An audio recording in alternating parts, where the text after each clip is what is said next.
주옵소서. 예수님의 이름으로 기도하옵나이다. 아멘.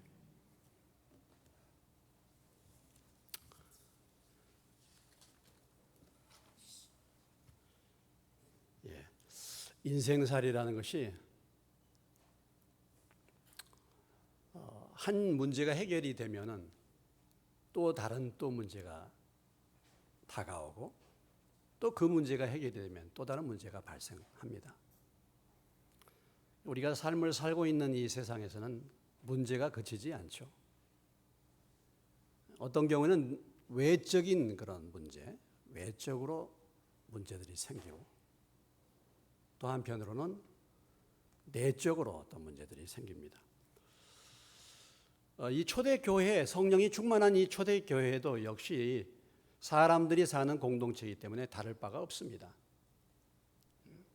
외적으로 핍박이 찾아왔죠. 핍박이 찾아와. 참 이 하나님의 복음을 전하는데, 이 진리의 말씀을 전하는데 마귀가 가만두지 않습니다. 하나님의 영광의 복음을 심령들이 믿지 못하도록 여러 가지 방법들을 동원해서 핍박이 진행이 되는 것을 우리는 보아왔습니다. 뿐만 아니라 또 내부적인 갈등이 생기게 됩니다. 지난 시간에 이 초대교회에 어떤 문제가, 내부적인 문제가 벌어졌는가를 살펴보았는데, 숫자가 많아지다 보니까 공정하게 구호 물품을 나누어주지 못하는 어떤 특정한 사람들을 좀 더 차별대우하는 이런 일들 때문에 교회가 원망이 생기고 교회가 또한 큰 갈등과 문제로 분열될 수 있는 그런 위기에 처하게 되었는데, 이 문제에 대한 해결의 방법은 우선순위를 정하는 것이죠. 우선순위. 그리고 일을 분담해서 각자가 자기 할 일을 분담해서 함으로 이런 문제들을 해결할 수가 있었습니다. 이런 사실들을 우리가 볼 때 우리에게 부딪히는 이런저런 문제들을 우리가 겪을 때마다 항상 우리가 돌아봐야 될 것은 하나님과의 관계입니다. 관계. 하나님과의 우선순위가 바로 되어 있는가? 가정의 자녀들의 문제든지 경제적인 문제든지 어떤 문제든지 간에 그런 문제들이 부딪힐 때는 항상 우리가 살펴봐야 될 것이 뭐냐면 하나님과 나의 관계가 바르게 되어 있는가? 이 우선순위를 살펴보는 것이고, 또 나에게 주어진 일을 내가 제대로 감당했는가? 라는 것을 살펴보는 것입니다. 그래서 그러한 부분들이 자리가 잡힐 때 문제가 해결되는 것을 경험할 수가 있습니다.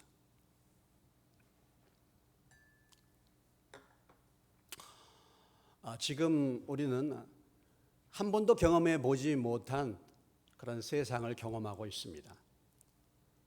정말 이 코로나19가 언제까지 계속 갈는지,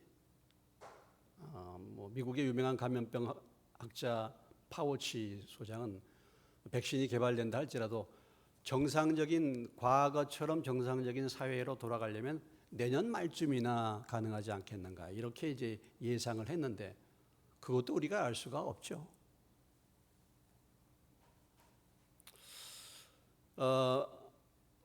경험하지 못한 장마가 50일 동안 우리나라에도 내렸습니다. 비가. 경험하지 못한 태풍들이 자주 올라오고 있습니다. 중국과 일본에, 중국에는 특히나 얼마나 많은 비가 내렸는지 5천만 명의 이재민이 생기고 몇 조에 달하는 그런 재산의 피해를 보고 있습니다. 시베리아에 폭염이 다가오고 콜로라도 지역에는 어제 온도가 30도였는데 오늘 눈이 오는 것입니다. 이런 경험하지 못할 이런 이상기후가 다가오고 있습니다. 많은 기상학자들이 그렇게 말하는 것을 제가 어제 뉴스에서 보았습니다만은, 앞으로는 10년 전의 날씨가 참 그립다. 앞으로 가면 갈수록 더 큰 기후의 재앙과 재난이 올 것이다. 이렇게 말합니다. 그러니까 앞으로 세상이 이것이 끝나고 그 다음에 이제 괜찮아지겠지 하는 게 아니고 메르스가 오고 사스가 오고 메르스가 오고 그 다음에 코로나19가 와서 더 혹독한 이런 시련을 당하는 것처럼 앞으로 그런 상태가 오게 될 것이다 이렇게 말합니다. 어쩌면 이 현재의 재앙은 앞으로 올 큰 재앙에 대한 예고편이라고 말할 수 있어요. 예고. 이미 이것은 예고가 된 것입니다. 1997년도에 일본의 교토에서 교토 협약을 맺었는데 앞으로 온실가스를 줄이지 않으면 지구는 큰 재앙을 맞이할 것이다. 이미 다 과거에 과학자들이 얘기한 것입니다. 그래서 온실가스를 줄이자 그랬는데 그것을 이행한 나라가 별로 없어요.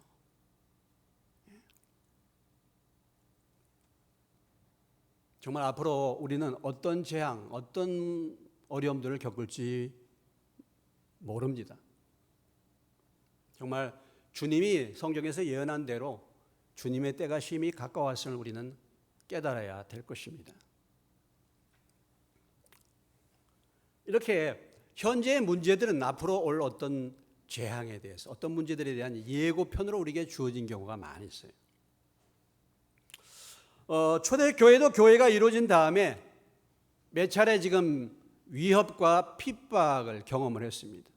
사도들을 붙잡아 가두기도 하고 공회에 끌어가 가지고 재판을 하기도 하고 거기에서 위협하면서 다시는 예수의 이름으로 전하지도 말고 가르치지도 말라 위협하면서 그들을 풀어주기도 했습니다. 이런 핍박의 예고편은 오늘 드디어 이제 스데반이라는 사람, 이 스데반의 체포로 인해서 본격적인 초대교회의 핍박이 다가오는 것을 말씀해 주고 있는 것이죠. 이 스데반의 체포, 오늘 이 스데반이라는 하나님의 일꾼을 붙잡아가서 이 스데반이 순교당하는 이 사건이 바로 초대교회의 핍박의 서막이 올랐다 이렇게 말하고 있습니다. 말할 수 있습니다. 오늘 말씀의 주인공은 스데반이죠. 스데반이 공회에 붙들려 가서 사도들이 붙들려 간 것처럼 그도 이제 공회 앞에서 재판을 받습니다. 스데반은 어떤 사람입니까? 이미 스데반은 교회가 이 구제 문제로 갈등을 겪을 때 이 문제를 해결할 7사람의 직분자, 성령과 지혜가 충만한 칭찬받는 사람들 중에 뽑힌 초대교회의 직분자였습니다. 뭐 오늘날로 말할 것 같으면 집사가 될 수도 있고 뭐 장로가 될 수도 있겠습니다만은 일반 사도가 아닌 일반 직분자였죠. 구제 문제로 인해서 세워진 사도 아닌 일반 직분자가 스데반입니다. 스데반이 하는 일은 구원품을 이제는 공정하게 나누어지는 그런 일들을 하게 된 것이죠. 그런데 이 스데반이 이제 붙들려감으로 인해서 초대교회에 본격적인 이 핍박이 이제 시작이 되는 것입니다. 스데반은 오늘 그 말씀해 보면은 스데반을 우리가 표현해 볼 때 8절에 은혜와 권능이 충만한 사람 이렇게 말하고 있죠. 스데반이 은혜와 권능이 충만하여 큰 기사와 표적을 민간에 행했다. 전체적으로 보면은 스데반을 우리가 종합해 볼 때 사도행전 6장 5절에 믿음과 성령이 충만한 사람, 3절에 보니까 성령과 지혜가 충만한 사람, 그리고 칭찬받는 사람이다. 그러니까 스데반은 성령 충만한 사람, 지혜가 충만한 사람, 믿음이 충만한 사람, 은혜가 충만한 사람, 권능이 충만한 사람이에요. 스데반은 충만한 사람이에요. 스데반은 한마디로 말해서 이 스데반을 이렇게 요약하면 성령 충만한 사람입니다. 성령 충만한 사람. 성령 충만할 때 지혜가 충만하게 될 줄로 믿습니다. 성령 충만할 때 믿음이 충만하게 될 줄로 믿습니다. 성령 충만할 때 은혜가 충만하게 될 줄로 믿습니다. 성령 충만할 때 권능이 충만하게 될 줄로 믿습니다. 성령 충만한 사람. 우리가 성령으로 충만하게 되면 지혜도 충만해지고 믿음도 충만해지고 은혜도 충만해지고 권능도 충만해지는 것이죠. 여러분, 성도들은 어떤 사람들이 성도들입니까? 초대교회 성도들은 성령을 받은 사람이죠. 예수님의 영, 주님이 승천하시고 이 땅에 보내주신 성령을 받은 사람. 오순절 마가의 다락방에 모여서 그들이 간절히 간구함으로 모든 성도들이 성령을 받게 되었습니다. 믿음의 사람들은 하나님의 영을 받은 사람들이죠. 고린도전서 12장 3절에서 바울은 이렇게 말하죠. 그러므로 내가 너에게 알려니 하나님의 영으로 말하는 자는 누구든지 예수를 저주할 자라 하지 아니하고 또 성령으로 아니하고는 누구든지 예수를 주시라 할 수 없느니라. 예수님을 구주와 주님으로 믿고 그렇게 고백하는 사람, 예수 그리스도를 주로 깨닫는 사람은 성령께서 예수님을 알게 하셨다. 그래서 예수님을 구주와 주님으로 고백하는 사람은 성령으로 말하는 것이다. 이렇게 말하고 있고, 로마서 8장 9절에 만일 너희 속에 하나님의 영이 거하시면 너희가 육신에 있지 아니하고 영에 있나니 누구든지 그리스도의 영이 없으면 그리스도의 사람이 아니라 했습니다. 따라서 해봅시다. 그리스도의 영이 없으면 그리스도의 사람이 아니다. 어떤 사람이 신자인가? 어떤 사람이 교인입니까? 그 사람 교회 열심히 다녀요. 그 사람 세례받고 침례받았어요. 그 사람 직분 받았어요. 이 사람이 그리스도인이 아니다. 이거예요. 그리스도인은 그리스도의 영을 받은 사람이에요.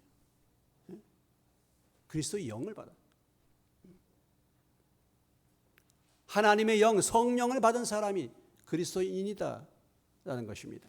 교회는 다니지만은 직분은 받았지만은 신앙생활을 하지만 종교생활을 하지만 아직도 예수의 영, 성령이 없는 사람들이 교회 가운데 있습니다.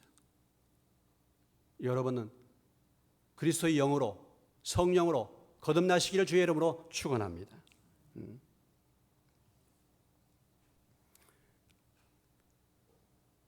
사도행전 2장 38절 어떻게 성령을 받을 수 있습니까? 사도행전 2장 38절에 이렇게 말했죠. 베드로가 이르되 너희가 회개하여 각각 예수 그리스도의 이름으로 침례를 받고 죄 사함을 받으라. 그리하면 성령의 선물을 받으리니. 성령은 하나님의 선물인 줄로 믿습니다. 우리가 회개하고 예수 그리스도의 이름을 믿고 침례를 받을 때 그러면 죄 사함을 받게 되고 그러면 성령을 선물로 받게 되는 것입니다.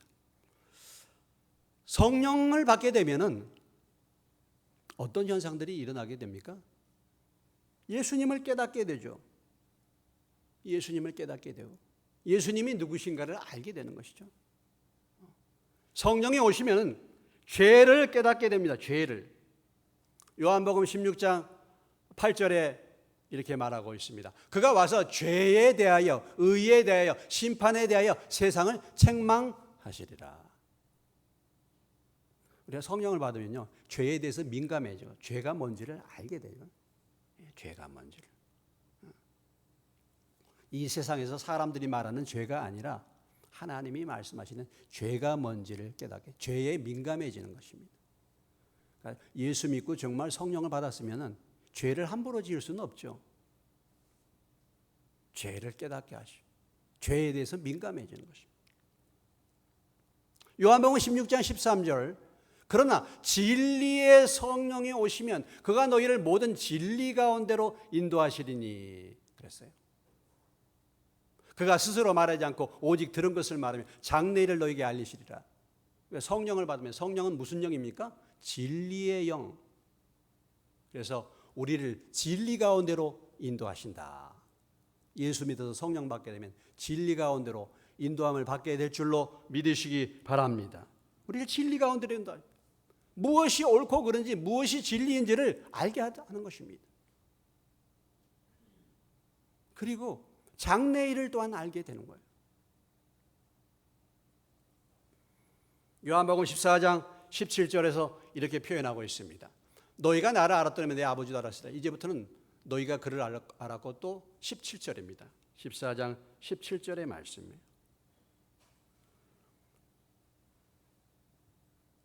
14장 26절로 27절의 말씀에도 보면 그는 진리의 영이라 세상은 능히 그를 받지 못하니 이는 그를 보지도 못하고 알지도 못하며 그러나 너희는 그를 아나니 그는 너희와 함께 거하시며 또 너희 속에 계심이라. 성령께서 우리 가운데 거하셔서 우리를 진리 가운데로 인도하시는 것이죠. 26절 27절의 말씀에 보면 보혜사 곧 아버지께서 내 이름으로 보내실 성령이 모든 것을 가르쳐 주시고 내가 너희에게 말한 모든 것을 생각나게 해 주시고 평안을 우리에게 주시고 이 세상에 줄 수 없는 평안을 주시겠다. 이렇게 말씀하고 있습니다. 성령을 받게 되면 여러 가지 많은 하나님의 은혜를 우리가 체험하게 되죠. 우리가 마땅히 빌 바를 알지 못하지만 성령이 말할 수 없는 탄식으로 우리를 위해 간구하신다 그랬어요. 처음에 신앙생활할 때 제일 어려운 게 무엇입니까? 기도하는 게 참 어려워. 기도하는 게. 근데 성령을 받게 되면요, 기도를 도우셔요. 어떻게 기도할 것인가를 깨닫게 하시고 또 성령을 받게 되면은 열매를 맺게 하시죠. 갈라디아서 5장 22절로 23절의 말씀. 오직 성령의 열매는 사랑과 희락과 화평과 오래 참음과 자비와 양성과 충성과 온유와 절제니. 성령을 받게 되면 사람이 사랑의 사람으로, 기쁨의 사람으로, 화평의 사람으로, 인내할 수 있는 사람으로, 충성하는 사람으로, 온유와 절제하는 사람, 이게 사람이 바뀌는 것입니다. 그러니까 무엇보다도 오늘 이 스데반을 통해서 우리에게 표현해 주고 있는 것은 이 성령으로 충만함을 받을 때 이제 믿음이 충만해져, 지혜가 충만해지는 것입니다. 은혜로운 사람이 되는, 은혜로운 사람, 권능이 충만해지는 것입니다. 그래서 핍박 가운데서도 사도행전 5장 42절의 말씀처럼 그들이 날마다 성전에 있든지 집에 있든지 예수는 그리스도라 가르치기와 전도하기를 쉬지 아니했다라고 말씀하고 있고, 사도행전 4장 31절의 말씀처럼 빌기를 다음에 모인 곳이 진동하더니 무리가 다 성령이 충만하여 담대히 하나님의 말씀을 전하니라. 성령 충만함으로 말씀을 담대하게 전하게 되는 것입니다. 뭔가 권세가 나타나는 삶을 살게 되죠. 권능이 나타나죠. 여기 오늘 그 스데반을 표현할 때 큰 기사와 표적을 민간에 행했다 그랬는데 하나님의 살아계심을 병도 고치고 악한 영도 쫓아내고 하는 그런 어떤 권능과 기적이 나타날 수 있습니다만은 성령 충만하게 되면 꼭 그런 일을 안 해도 뭐예요? 함부로 할 수 없는 권세가 느껴진다. 마태복음 7장 28절로 29절에서 많은 사람들이 예수님이 말씀하신 것을 이렇게 표현했죠. 예수께서 이 말씀을 마치심에 무리들이 그의 가르치심에 놀라니 이는 그 가르치는 것이 권위 있는 자, 권세 있는 자와 같고 그들의 서기관들과 같지 아니함일러라. 성령 충만하게 되면은 사람들이 그 사람의 얘기를 들어보기만 해도 뭔가 다르다는 것을 느끼게 되는 것이죠. 그 권위를 인정할 수 없는 그런 삶을 살게 되는 것입니다. 그래서 우리가 이 스데반처럼 이 성령 충만함, 이 한 사람이 얼마나 놀라운 일을 행하는가. 저나 여러분이나 우리의 소원이 무엇입니까? 우리의 소원, 우리의 소원은 통일. 대한민국 사람들의 소원은 통일. 믿는 사람들의 소원은 무엇입니까? 성령 충만 받는 것인 줄로 믿습니다. 예, 따라서 합시다. 우리의 소원은 성령 충만을 받는 것이다. 예, 성령 충만을 받는 것이다. 믿지 않는 사람, 아직도 그리스도의 영이 없는 사람은 성령으로 거듭나야 되고, 성령으로 거듭난 사람은 날마다 매일같이 우리의 소원은 성령의 충만함을 받아야 되는 거예요. 어떻게 성령 충만을 받을 수 있겠습니까? 에베소서 5장 18절의 말씀 다 같이 읽겠습니다. 술 취하지 말라. 이는 방탕한 것이니 오직 성령으로 충만함을 받으라. 성령의 충만함을 사모하고 성령 충만을 받으라는 것입니다. 이 명령에 순종하여 성령 충만함을 사모하는 거예요. 약속을 믿고 날마다 성령 충만을 위해서 우리가 간구할 때 성령을 부어주시고 저와 여러분의 삶을 성령으로 충만하게 하실 줄로 믿습니다. 성령의 충만함을 받게 됩니다. 이렇게 성령의 충만함을 받으니까 오늘 본문에 보면 유대인들과 이제 논쟁이 붙었는데, 유대인들과 논쟁이 붙었죠. 유대인과 논쟁이 붙었는데 오늘 10절의 말씀에 그 논쟁의 결과를 이렇게 표현하고 있습니다. 스데반이 지혜와 성령으로 말함을 그들이 능히 당하지 못했다. 성령 충만함을 입어서 성령의 지혜로 말하니까 그들이 당할 수가 없었다.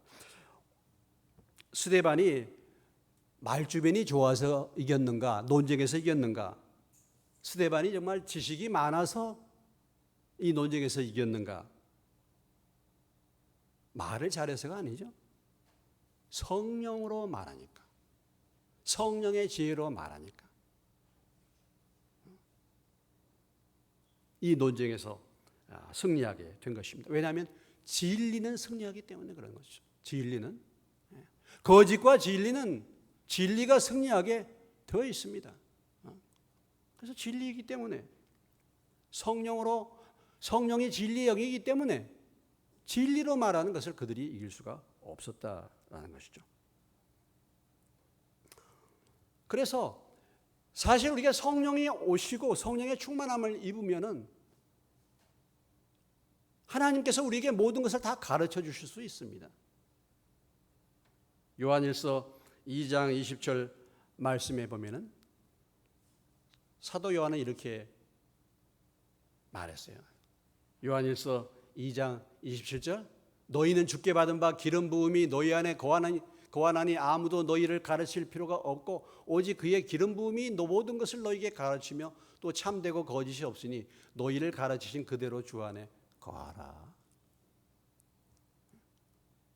우리 안에 무엇이 있어요? 기름 부음. 기름 부음이 뭡니까? 성령님. 그러면 아무도 우리를 가르칠 필요가 없다. 누가 가르쳐 주신다고요? 우리 안에 있는 성령님께서 모든 것을 가르쳐 주신다. 정말 여러분들이 성령님을 의지하고 성령의 충만함을 입으면 설교 안 들어도 하나님이 가르쳐 주신다. 깨닫게 해 주신다 하는 거죠.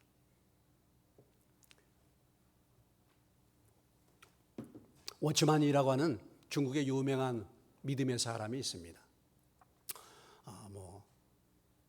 세기가 낳은 하나님의 귀한 일꾼, 중국의 가장 유명한 믿음의 사람, 그러면 워치만이, 본래 이름이 니토싱인데 이 사람이 참 굉장히 영적으로 깊은 사람입니다. 그래서 많은 책자를 지었죠.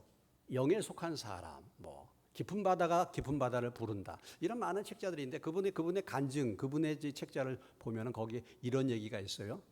제가 한번 얘기는 했는데 어떤 사람이 예수 믿었습니다. 중국에서 농촌에서 예수 믿었어요. 그런데 거기는 모임도 없습니다. 멀리 떨어진 지역에서 혼자 예수 믿었어요. 아무도 없습니다. 이분이 혼자야. 그런데 농사를 짓는데 자기 논에다가 물을 대면은 꼭 밑에 집 사람이 그 논에 물을 빼가는 것입니다. 빼가는 거예요. 아니 자기 논에다가 물을 채우면 꼭 밑에 사람이 물을 빼가는 거예요. 그러니까 이게 한두 번도 아니고 계속 그러니까 얼마나 스트레스 받겠습니까? 얼마나 화가 나겠습니까? 어떻게 해야 될까요? 어떻게? 이분이 이제 하나님 앞에 기도합니다. 내 안에 계신 두목님, 그분이 두목님이라고, 성령님은 내 안에 계신 주님, 내 안에 계신 주님, 이걸 어떻게 해야 될까요? 물어보는 거예요. 물어보는, 어떻게 해야 되겠습니까? 어떻게 해야 이 문제를 해결할 수 있겠습니까? 하고 물어보는 겁니다. 성령님께 물어보는 거예요. 그러니까 성령님께서 말씀하시기를 아랫집 논부터 물을 대주고 그 다음에 너의 논에 물을 대라. 이렇게 성령께서 가르쳐 주셔. 그 사람이 그 다음에는 이제 물을 댈 때 어디부터 물을 먼저 댔어요? 아랫집 사는 집부터 물을 대고 물을 대주고 자기 집에다 자기 논에다가 물을 댔습니다. 어떤 일이 일어나겠습니까? 예? 어떤 일이 일어나겠어요? 아랫집 논에 있는 사람이 야 이거 이상하다.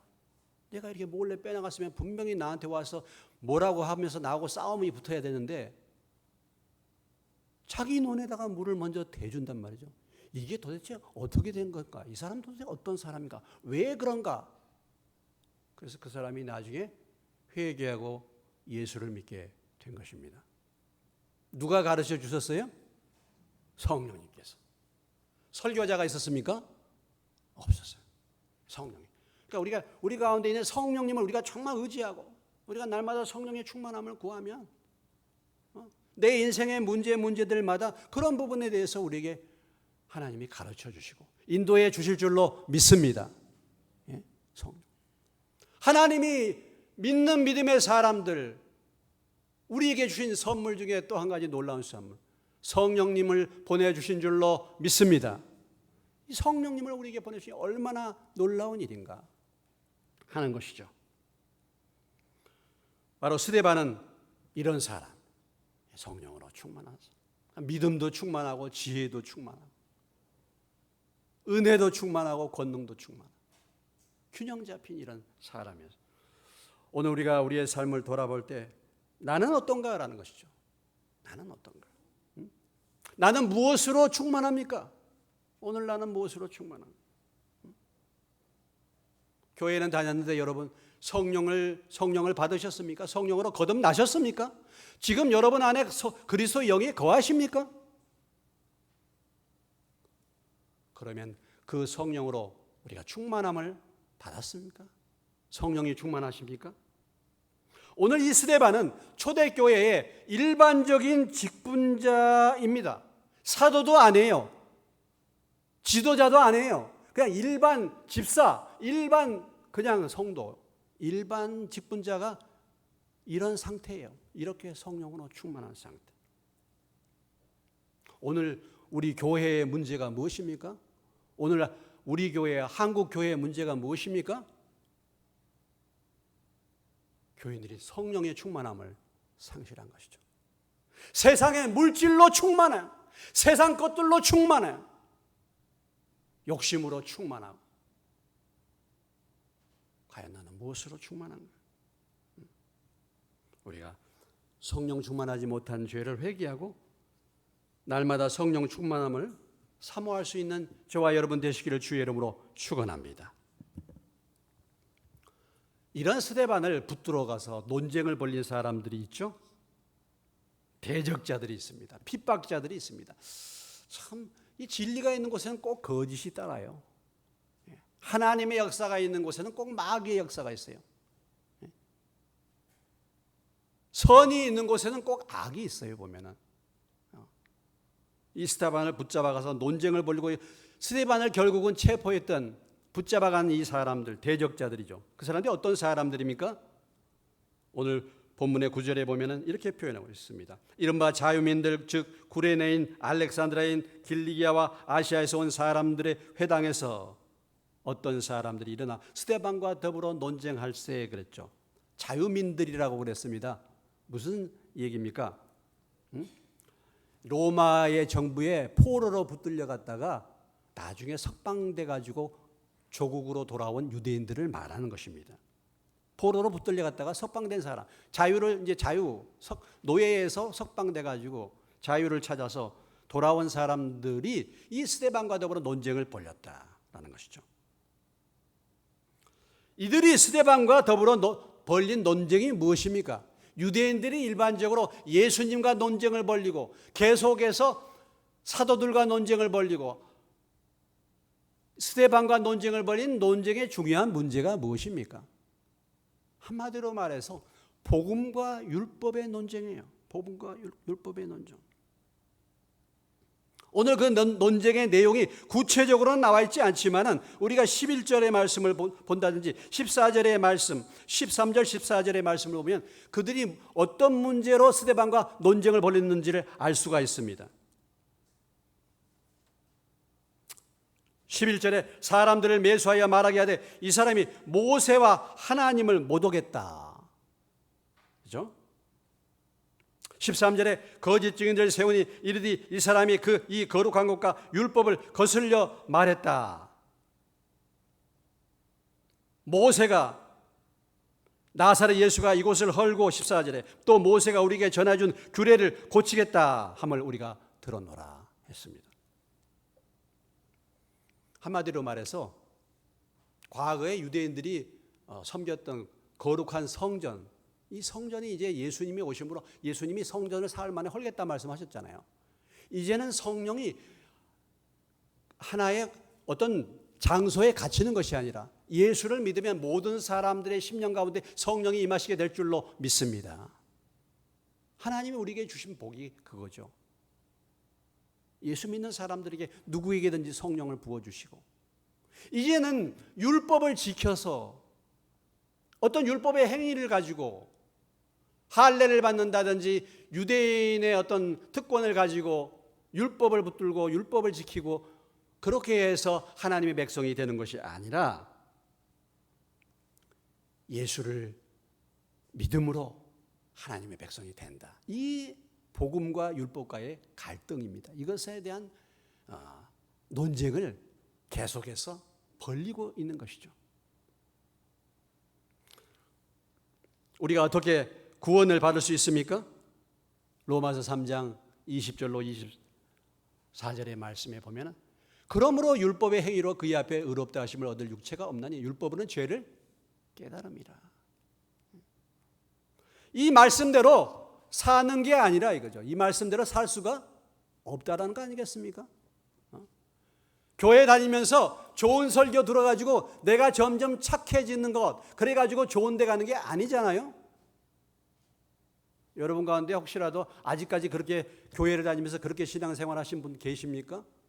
내가 교회를 나갔기 때문에 내가 나중에 구원받는 것입니까? 내가 하나님의 말씀에 순종했기 때문에 구원받는 것입니까? 그럼 불순종한 것은 어떻게 되는 것입니까? 율법의 행위로 의롭다함을 말씀을 다 지켜서 죄가 하나도 없는 사람은 아무도 없다라는 것이죠. 그렇기 때문에 아무도 율법으로는 하나님 앞에 갈 수가 없는 것입니다. 율법으로는 자기의 죄를 깨닫게 하시는 거잖아요. 이대로 살 수가 없다. 그래서 내가 하나님 앞에 죄인입니다. 이걸 깨닫게 하는 거 아니겠습니까? 그렇기 때문에 예수님이 우리의 죄를 위해 십자가에 죽으셨고 우리가 그 예수 그리스도를 믿음으로 구원을 얻게 된 줄로 믿습니다. 이제는 율법 외에 3장 21절 율법 외에 하나님의 한 의가 나타났으니 율법과 선지자들에게 증거를 받은 것이라 곧 예수 그리스도를 믿음으로 말미암아 모든 믿는 자에게 미치는 하나님의 은이 차별이 없느니라. 모든 사람이 죄를 범하였음에 하나님의 영광에 이르지 못하더니 그리스도 예수 안에 있는 속량으로 말미암아 하나님의 은혜로 값없이 의롭다 하심을 얻은 자가 된 줄로 믿습니다. 오늘 이 세상에 많은 종교가 있는데 여러분 다 뭡니까? 착하게 살라, 뭐 선하게 살라, 다 이런 거잖아요. 그렇게 살아서 죄사함을 받을 수 있겠습니까? 그렇게 살 수가 없잖아요. 복음이 무엇입니까? 복음이 이렇게 살 수 없다는 것을 깨닫는 거잖아요.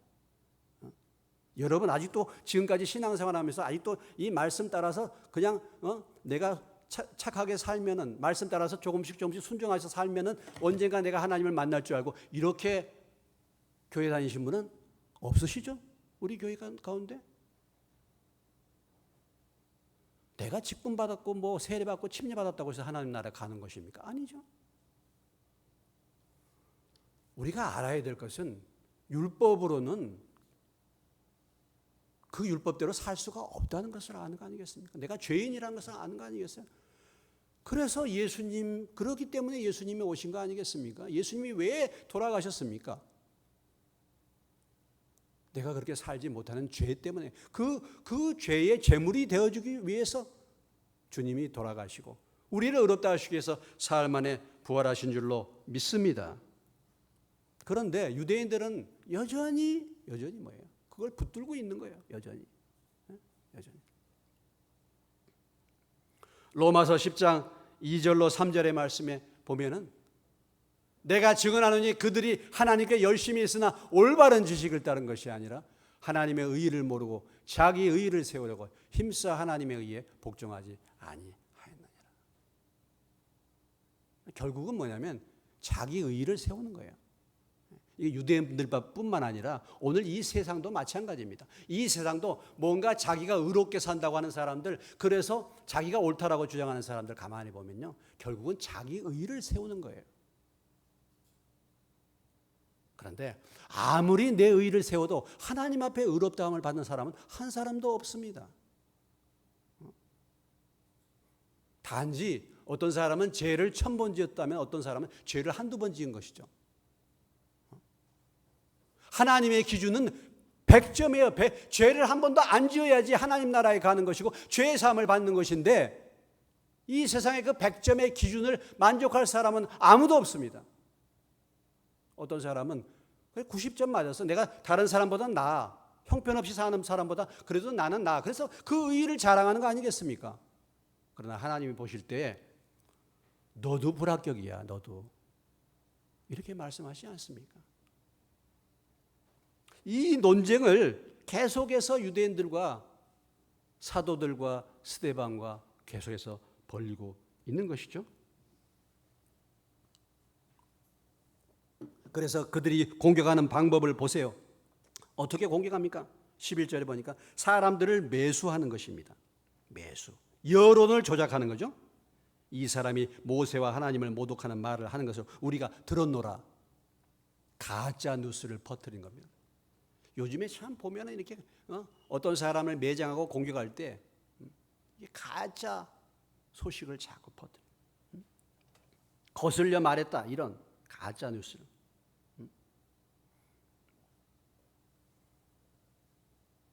여론을 조작하는 것이죠. 여론. 지난 5일날요. 광역본부죠. 중앙방역대책본부에서 그 발표하시는 분 계시죠. 부본부장. 그분이 이렇게 발표를 했어요. 서울 교회에 있는 많은 성도들이 대전의 원정, 서울이 너무나도 이렇게 철저하게 그 규칙을 세우기 때문에 서울에 있는 교인들이 대전에 가서 소모임을 가졌다. 이렇게 발표를 했어요.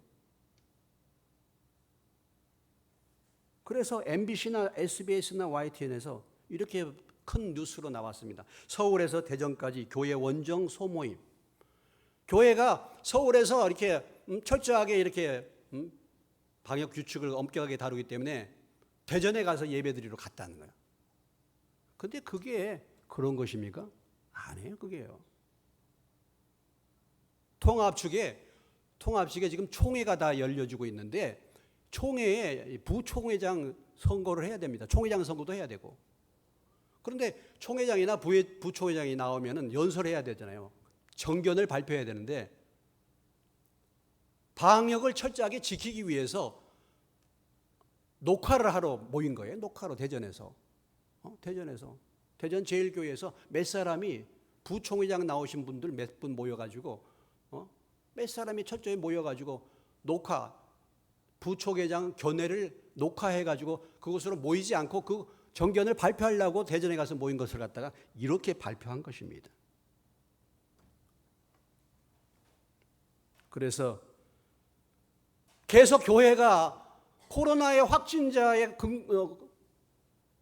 생산처다 이렇게 인식을 주는 거잖아요. 참 조심해야죠. 우리가 조심해야죠. 그리고 그들이 하는 방법이 무엇입니까? 주변의 백성과 12절 장로와 서기관들을 충동시키는 것입니다. 선동시키는 거예요. 충동시키는 거예요. 참 옛날에 보면은 이 가짜 뉴스에 충동되는 사람들 많이 있죠. 무슨 뭐 5.18에 뭐 북한군이 개입했다는 이런 참 말도 안 되는 그런 소리들이 사람들이 혹해가지고 충동받아가지고 옛날에 광우병 사건도 마찬가지입니다, 여러분. 미국 소고기 먹으면 광우병 뭐 금방 뒤에 결과를 보면요, 그게 거짓이죠. 미국 수입고기 먹고서 광우병 걸린 사람이 있습니까? 지금 다 이렇게 수입하잖아요. 그러니까 참 정말 하나님이 나중에 공정하신 하나님이 이렇게 가짜 뉴스, 이렇게 사람들을 진리가 아닌 것으로 사람들을 충동한 사람들 하나님이 반드시 심판하실 것입니다. 그리고 거짓 증인을 내세우는 거예요. 거짓 증인을 내세웠어. 그래서 이 스데반을 붙잡아 가지고 스데반을 공격을 하는 것입니다. 그런데 스데반은 어떤 사람? 성령 충만한 사람이라고 했죠. 오늘 15절 말씀 다 같이 읽겠습니다. 시작. 공회 중에 앉은 사람들이 다 스데반을 주목하여 보니 그 얼굴이 천사의 얼굴과 같더라. 성령 충만한 사람의 얼굴은 천사의 얼굴과 같은 사람입니다. 여러분, 논쟁하면요 화나요. 혈기 납니다. 논쟁이란 것은요 혈기 나는 거예요. 그리고 내가 분명히 옳은데 내가 옳은 것을 사람이 받지 않고 나를 공격해. 내가 애매하게 공격을 당하면요 참 그거 참기 어렵습니다. 예? 얼굴이 나타나죠. 예? 분노할 수밖에 없어요. 아니 지금 스데반이 말하는 것이 진리인데 이 진리에 대해서 정말 거짓으로 공격하고 이렇게 모함을 하고 하는 것을 들을 때 스데반이 가만히 참을 수가 없잖아요. 그런데 스데반의 얼굴이 천사의 얼굴과 같았다. 그런 애매한 모함과 비난과 공격에도 흔들리지 않는 마음의 상태를 보여주는 것이죠. 뭘 알지 못하는 사람들을 불쌍히 여기는 마음을 가진 얼굴입니다. 어떻게 그런 얼굴을 스데반이 가질 수 있었겠습니까? 성령 충만했기 때문에. 날마다 주님을 바라보고 주님과 교제하는 삶을 살았기 때문에 스데반은 그와 같이 천사와 같은 얼굴을 하게 되는 줄로 믿으시기 바랍니다.